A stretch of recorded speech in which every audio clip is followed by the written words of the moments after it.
오늘의 뉴스 리듬 첫 번째 소식입니다. 국민의힘 38 전당대회로 출범한 김기현 호가 지지율 하락에 고전을 면치 못하고 있습니다. 출범 약 한 달 만에 윤핵관 대표 체제의 한계를 드러내고 있습니다. 한편 윤석열 정부 대일외교 후폭풍에 민주당이 적극적으로 움직이고 있습니다. 민주당은 후쿠시마 원전 오염수 방류 등을 문제 삼고 일본 대사관에 이어 일본 도쿄전력 본사 방문까지 감행할 방침인데요. 보도에 박진아, 김광현 기자입니다. 지난달 국민의힘 38 전당대회로 탄생한 김기현 호가 출범 한 달을 맞았지만 지지율 하락에 고전을 면치 못하고 있습니다. 실제 여론조사 기관 리얼미터가 미디어 트리뷴 의뢰로 지난달 27일에서 31일 실시한 여론조사 정당별 지지도를 보면 국민의힘은 37.1%로 집계됐습니다.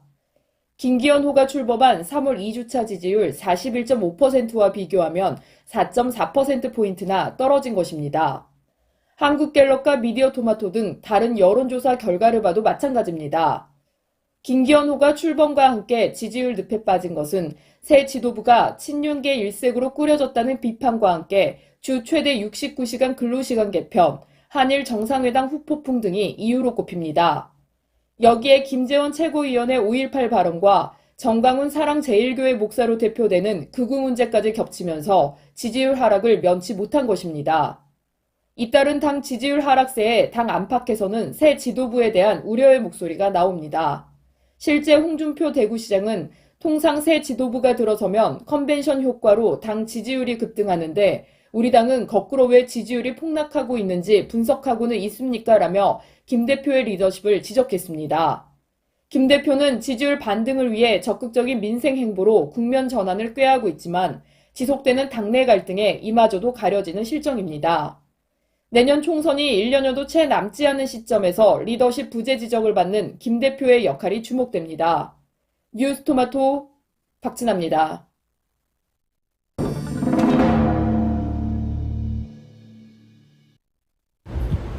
윤석열 정부 대일외교 후폭풍에 민주당이 적극적으로 움직이고 있습니다. 지난달 한일 정상회담 국정조사 추진에 이어 당일 모험까지 감행합니다. 민주당은 5일 일본 대사관을 찾아 최근 제기된 일본의 후쿠시마 수산물 수입 규제 철폐 요구, 후쿠시마 원전 오염수 방류 문제에 대해 항의했습니다. 여기에 민주당 일부 의원은 6일부터 8일까지 후쿠시마 현지를 방문합니다. 후쿠시마 현지에서 직접 오염수 방류 동향을 확인합니다.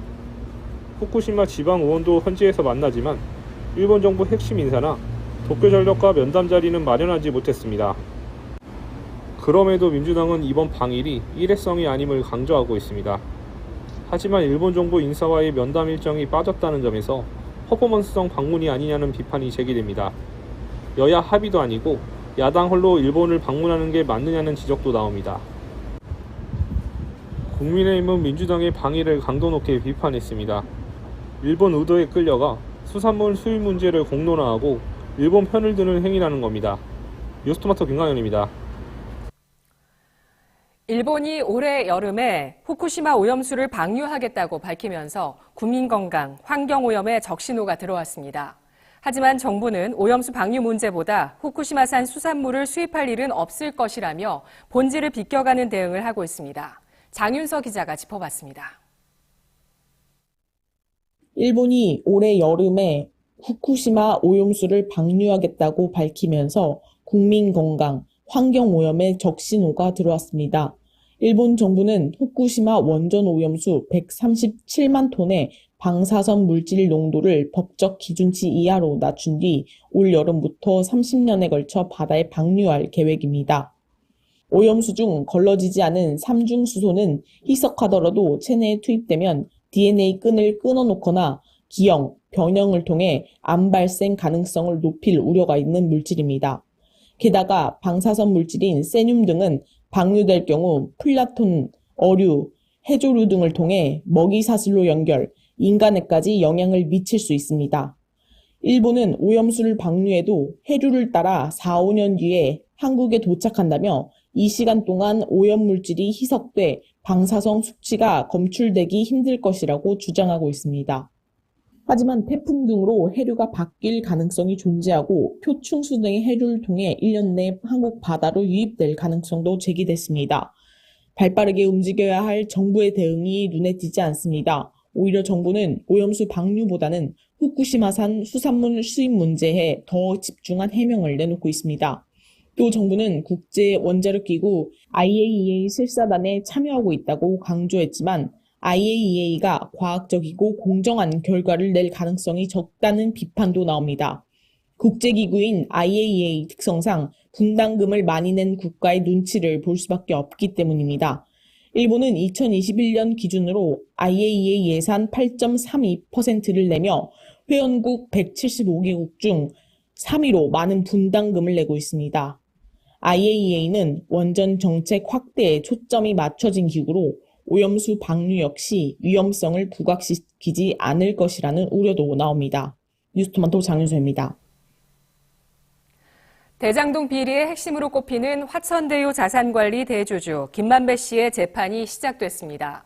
이번 재판은 대장동 개발 비리 수익 390억 원을 은닉한 혐의에 대한 것입니다. 윤민영 기자의 보도입니다.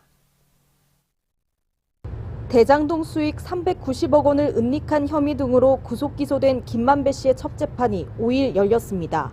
김 씨 측 변호인은 공소 사실을 모두 부인한다며 단순 은닉이 아니며 그럴 목적도 없었다고 밝혔습니다. 재판부는 김 씨 측이 전날 불구속 재판을 받게 해달라며 보석을 청구한 데 따른 신문 절차도 진행했습니다. 그러나 검찰은 증거인멸 우려가 여전하므로 구속 상태로 심리하는 게 당연하다고 맞섰습니다. 이날 재판부는 김 씨의 범죄 수익 은닉을 도운 화천대유 이한성 대표와 최우양 이사에 대한 재판도 병행했습니다. 검찰은 공범이 더 있다며 조만간 추가 기소를 예고했습니다. 뉴스토마토 윤민영입니다. 미국 정부가 한국 수력 원자력에